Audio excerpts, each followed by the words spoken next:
नमस्कार, मैं हूं पूजा सिंह। स्वागत है आप सभी का आपके अपने चैनल पर। दोस्तों, देश में अगर कुछ भी अच्छा हो, बदलाव हो और वो बदलाव देश हित में हो, देश के विकास के हित में हो, देश के इंफ्रास्ट्रक्चर को बदलने के लिए, उसे मजबूत करने के लिए हो, तो निश्चित रूप से हर एक सभ्य नागरिक को देश के उस बदलाव को स्वीकार करना चाहिए और आगे बढ़ के उसका स्वागत भी करना चाहिए, ऐसा मैं मानती हूँ। देश में इस बार जनता ने जो जनादेश दिया, वो मुझे लगता है कि कहीं ना कहीं बदलाव करने के लिए दिया।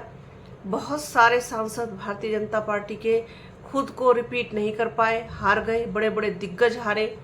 और जनता ने इस बार संदेश दिया कि वो बदलाव चाहती है।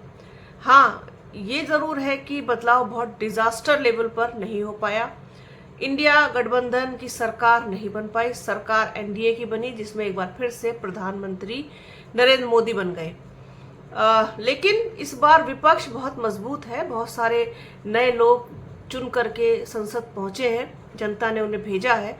उन्हीं में से एक है इकरा हसन। इकरा हसन, जैसे कि मैं आपको पहले भी कई बार इकरा हसन के बारे में बता चुकी हूँ, उन पर वीडियो कर चुकी हूँ। उन पर बात करना मुझे अच्छा लगता है। उनको देख के मुझे एक पॉजिटिव फीलिंग आती है कि देश में ऐसे लोग भी चुन करके संसद में पहुंचे हैं जो पढ़े लिखे हैं, युवा हैं, एनर्जेटिक हैं, उत्साहित हैं, देश के विकास को लेकर के, देश के इंफ्रास्ट्रक्चर को लेकर के, देश की बुनियादी ज़रूरतों को लेकर के सोचते हैं और गंभीरता के साथ सोचते हैं।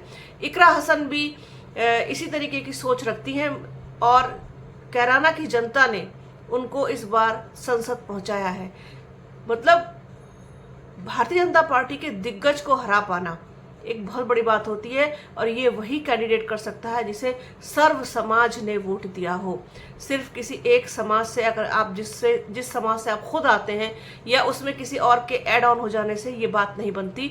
सर्व समाज ने जिसको वोट दिया हो, सर्व समाज जिसको पसंद करता हो, जो सर्व समाज की पसंद बना हो, वही व्यक्ति चुना जाता है, जीतता है चुनाव और जीत करके संसद पहुंचता है, जो हमारे देश के लोकतंत्र का सबसे बड़ा मंदिर है।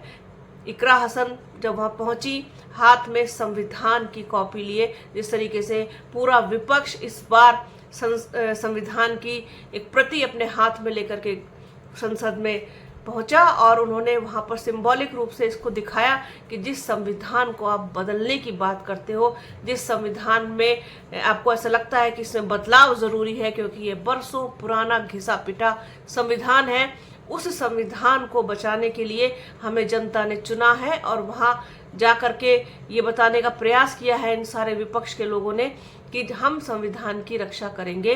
जब इकरा हसन से बात की गई, जब मीडिया ने बात की, तो उन्होंने जिस सादगी के साथ उसका जवाब दिया कि ये देश संविधान के अधीन होकर के चलेगा।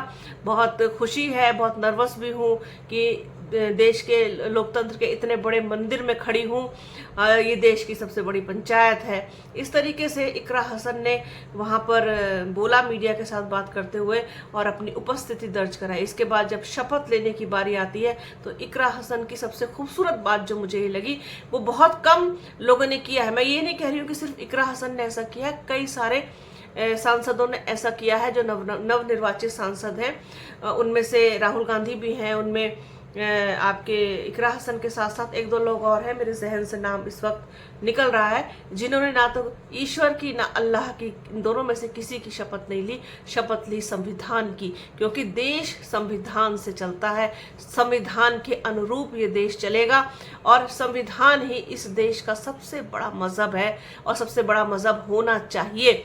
सबसे बड़ी कोई किताब अगर आप कह लीजिए, मजहबी किताब से भी बड़ी किताब कोई देश के लिए, मैं देश की बात कर रही हूँ कि धर्म इंसान की व्यक्तिगत चॉइस हो सकता है, लेकिन अगर जब हम बात देश की करते हैं, देश के कानून की करते हैं, तो देश के को किस तरीके से आगे लेकर के जाना है, देश किन रास्तों पर चल करके आगे बढ़ेगा, तो वहाँ बात सिर्फ और सिर्फ संविधान की होती है। तो संविधान की किताब है सबसे बड़ी किताब, उसको हाथ में लेकर के शपथ ली उन्होंने, संविधान की शपथ ली और आखिर में जय हिंद जय संविधान बोला। तो ये एक अच्छा मैसेज देने का प्रयास है, एक अच्छी पहल की जो है शुरुआत हुई है, एक अच्छी पहल हुई है कि ये इस तरीके से जो युवा सांसद चुन करके गए हैं, उनकी सोच, उनकी जहनियत आप कह लीजिए, और उनके विचार जो वो कहीं ना कहीं बहुत मायने रखेंगे। जब संसद में वो बोलेंगे, अपनी बात रखेंगे, देश के हित की बात रखेंगे, अपने लोगों की बात रखेंगे, अपने क्षेत्र की बात रखेंगे।